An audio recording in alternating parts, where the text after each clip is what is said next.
Sir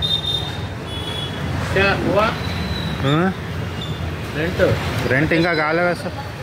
ఇప్పుడు అడుసరం ఉందంటే నువ్వు ఇంకా కాలే డల్లునే మార్కెట్. ఇట్లా కాదు, ఇప్పుడు ఫీజు కట్టాలా బాబాది, దాని కొరకు నువ్వు నెక్స్ట్ మంత్ కావాలంటే డిలే చేసినా ఒప్పుకుంటా. కానీ ఇప్పుడు ఈ మంత్ అంటే నాకు కూడా కట్టేది ఉన్నాయి, టైట్ ఉంది. టైట్ ఉంటే ఉండే. ఇప్పుడు 5వ తేదీ ఇచ్చినావు పోయిన నెలలో వానికి అంటే ఉంటే ఇచ్చేస్తుంటుంది. లైక్ ఫీజు కట్టాలా భాష. అది 10th అంటే సరే అండి, 13th 14th చేస్తాను. ఇంకా 2 రోజులు అంటే ఎట్లా? వానికి ఇంట్లోకి అలవ్ లేదు. పోలీస్ స్టేషన్ పంచాయతీ అయింది. 3 కోట్లు డబ్బులన్నా కట్టాలా, 3 ప్రాపర్టీలు ఇది అది హైదరాబాద్ ఫ్లాట్ అన్నా రాసియాలా. అదే లేదు వానికి, లోపలికే అలవ్ చేయడం లేవని ఎముకలు ఇరిసి గుద్దలా చెప్తా అని చెప్పినావని. పాప ఫీజు ఉంది కదా, లేకుంటే అడగం మేము. ఒక 2 రోజులు కూడా ఆ లంజా కొడుకు అన్నా ఫీజు కట్టిపోవాలన్నా వాని బాధ్యత లేదు వానికి. లంజా కొడుకు చెప్తే కడతారేమో కదా, అడిగి చూడండి ఒకసారి. పాపతోనే పాపనే అడిగింది. మళ్ళీ ఏమన్నా స్కూటీనే చేయకుండా పోయినా చిన్ని కార్లో అవన్నీ తెచ్చుకో అన్నున్నాడు చూడు సాతన్న. కడతారేమో అని పాప అడిగితే. పాపని అడిగింది. అట్టడు వాడు లోఫర్ లంజా కొడుకు వాడు స్కూటీనే ఇక్కడ పెట్టకుండా పోయినాడంటే నువ్వు అర్థం చేసుకోవాలి. చిన్న స్కూటీ ఉంది కదా, ఆడిపోయింది, జాన్న పెట్టిపోయినాడు వాడంతా లోఫర్నా వాడు. బుద్ధి అట్లాంటిది మాకు తెలియదా? 45 ఏళ్ళే అంత ఇది చేయబట్టి ఇప్పటికి 5-6 సార్లు తను తిన్నాడు నా చేతులు. పైకి వా. ఇప్పుడు పాపనే అడిగింది, మనకి బాధ్యత లేదు. స్కూల్ తెచ్చి 3 రోజులు ఇప్పుడు హోటల్ వాళ్ళు ఇచ్చేసినారు బాడీగా. వాళ్ళేమి మీరు మాట్లాడుకోకండి, నేను ఇచ్చేది పాపకే, నువ్వు కూడా మీరు మాట్లాడుకోవచ్చు. ఈయనేమో ఖాళీ చేస్తా అంటున్నారు, చేసేయమన్నా. 2 నెలలు అయింది జిరాక్స్ చేసేయమన్నమాట. ఈయన వచ్చేసి ₹1,00,000 అప్పుడు బాబుకు బాగాలేనప్పుడు ఇచ్చాను. సరే ₹1,00,000 అయిపోయేంతవరకు ఉండు.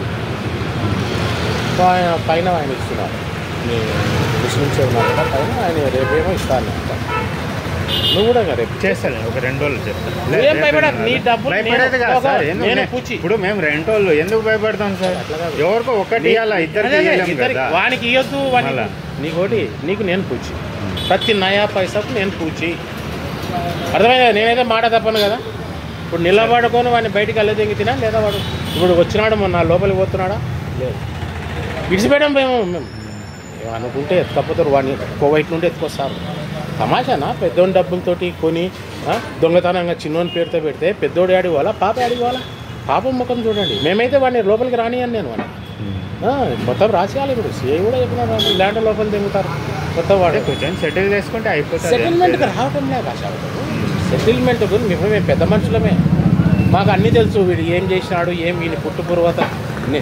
నీకు చెప్పినట్టు నేను డబ్బులు ఇవ్వాలని చెప్పినట్టే సంతకాలు ఫోర్జరీ చేసి కోర్టులు వేసినాడు. అన్నీ కొట్టేసిన కేసులు. నా మీద ₹1,00,000 వేసినాడు, కొట్టేసినారు. మా అన్న మీద ₹1,00,000 వేసినప్పుడు కొట్టేస్తారు, అది కూడా కేసు. మా సంతకాలు ఫోర్జరీ చేస్తాడు వాడు. మనిషి పసగా చూసుకోండి. నువ్వు రేపు ఇచ్చేసే భాష. రే కాదు, నేను అయితేనే ఫోన్ చేస్తాను. నంబర్ అయితే నాకొద్దు, నువ్వు నాకు ₹1 వద్దు. పాపకు ఫోన్పే చేయి, నువ్వు క్యాష్ కూడా ఇవ్వదు. అర్థమైంది కదా? ఫోన్పే చేస్తే నీకు కూడా ఫర్ రెంట్ అని రాసి కొట్టు. ఫోన్పే రెంట్ పర్పస్ అని కొట్టు. పాపకు రెంట్ పర్పస్ అని కొట్టు.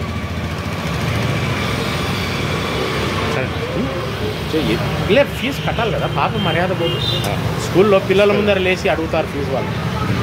మామూలుగా యాక్చువల్గా కట్టేయాలా.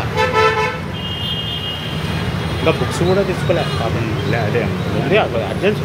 నీకు ప్రతి నయా పైసా నేను ఇస్తా వానికి 5,000 ఇచ్చిండు. ఇప్పుడు హోటల్ వాళ్ళు డాక్టర్స్ నెలకు 25,000 పోయిన నెల కొట్టినారు, ఈ నెల కొట్టినారు. బుక్ చేసేసి ఆయన కూడా నేనేం ఖాళీ చేయమంటాంలే, ఉండేటట్టయితే రెంట్ ఇచ్చి ఉండు. 2 నెలలు అవుతుంది ఆయనది 20వ తేదీ. లేదు సార్ నాది నేను చూసుకుంటున్నా, ఆలోచన చేసి. సరే నీ ఇష్టం, మేమైతే ఖాళీ చేయమనం. ఉంటే ఉండు. ఇంకా నువ్వు కాల్ చేసి ఇంకా మేలు మాకు, మేము ఇంకా రెంట్కి ఇవ్వము, అట్లే పెట్టేస్తాం. సరే సార్, నువ్వు రేపు అరేంజ్ చేస్తావు. సరే అశోక్